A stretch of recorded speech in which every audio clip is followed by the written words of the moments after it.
बोलिए भारत माता की, भारत माता की, भारत माता की। आज के इस कार्यक्रम के मुख्य अतिथि माननीय श्री जगदीश देवड़ा जी, हमारे उप मुख्यमंत्री, वाणिज्य कर मंत्री, सांख्यिकी, बहुत सारे विभाग माननीय देवड़ा जी के पास है। याद रखना आसान नहीं है। मैं घर से पढ़कर आया था लेकिन रास्ते में भूल गया, इसलिए क्षमा करें। तो बहुत सारे विभाग है और पूर्व में भी माननीय उप मुख्यमंत्री जी ने कई मंत्रालयों में अपना योगदान दिया है। भरपूर अपने प्रयत्न से ऊंचाइयों को छुआ है। मैं सदन से अपील करूंगा, जोरदार करकर जरूर करें।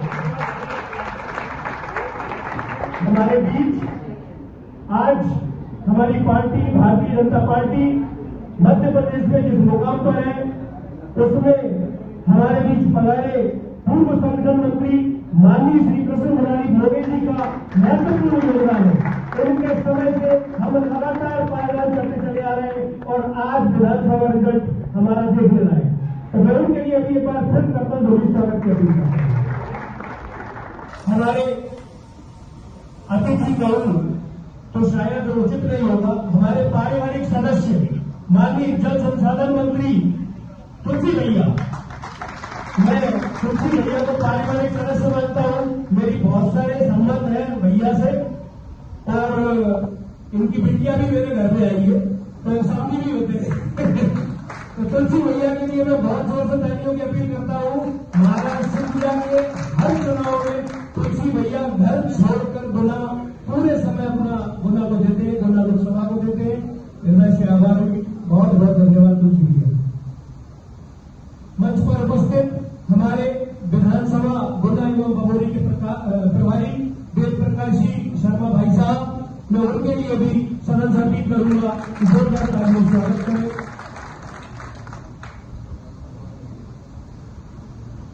भाई धर्मेंद्र जी सिकरदार, हमारे जुझारू जिलाध्यक्ष, जिन्होंने सिग्नल नहीं लिया है, जब से पद संभाला है चौके छक्के ही मारे, तो उनके लिए भी जोरदार तालियां। जो हमारे सामने जो लोग बैठे हैं प्रबुद्ध व्यापारी, हमारे मजदूर, उद्योगपति, ये केवल मत नहीं देते,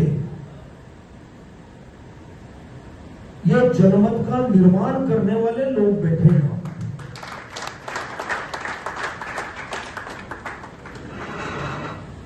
सब जानते हैं कि आप लोगों की पहुंच बहुत नीचे तक होती है। व्यापक संबंध होते हैं, व्यापक लोगों से आपका संबंध होता है और किसी विचारधारा को अगर पहुंचाना है तो मुझे लगता है कि इससे ज्यादा कोई महत्वपूर्ण लोग नहीं हो सकते। तो केवल वोट डालने का, मत डालने का नहीं है आपका जनमत निर्माण का काम है, बहुत महत्वपूर्ण काम है। और इस समय जो लोकसभा का चुनाव भी हो रहा है, बहुत महत्वपूर्ण निर्णय करने जा रही है देश की जनता कि देश का मुखिया कौन हो, देश की बागडोर किन लोगों के हाथों में दी जाए, किस विचारधारा को दी जाए, कौन सी पार्टी को दी जाए, यह महत्वपूर्ण निर्णय है। और यह फैसला करती है जनता। प्रजातंत्र में जनता मालिक होती है, जो सरकार बनाती है, और जिनको बिठाते हैं वो सेवक होते हैं, जिनके हाथ में खजाने की चाबी दी जाती है कि हमने बड़ा भरोसा करके आपको बिठाया, ये खजाने की चाबी ले, देश की बागडोर आपके हाथ में दी है, आप देश की सुरक्षा करो, सीमा की सुरक्षा करो।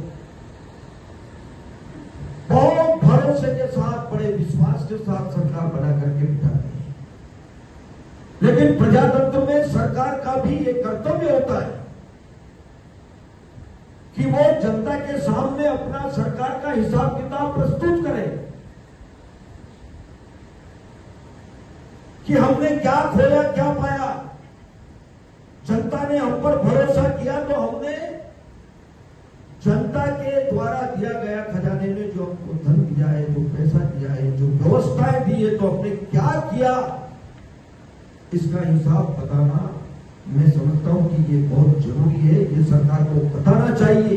हम सबको एकत्रित करने वाली राज्य सरकार, उनका बेटा और मेरा बेटा डिग्री कॉलेज में साथ पढ़ते थे। सम्मानीय अडवाणी इन 10 वर्षों में 14 से लेकर 24 तक जो मोदी जी का संकल्प है, जो मोदी जी की गारंटी है, हर वक्त पूरा करना है। शिक्षा में मेरा योगदान है। विकास और प्रगति की बुनियाद आपसे शुरू होती है, क्योंकि राष्ट्र के निर्माण में, देश के विकास में हमारे इस वर्ग का राजेश जी बड़ी भूमिका होगी। क्योंकि मैं मध्य प्रदेश सबसे बड़े नगर निगम का, एशिया की सबसे बड़ी मंडी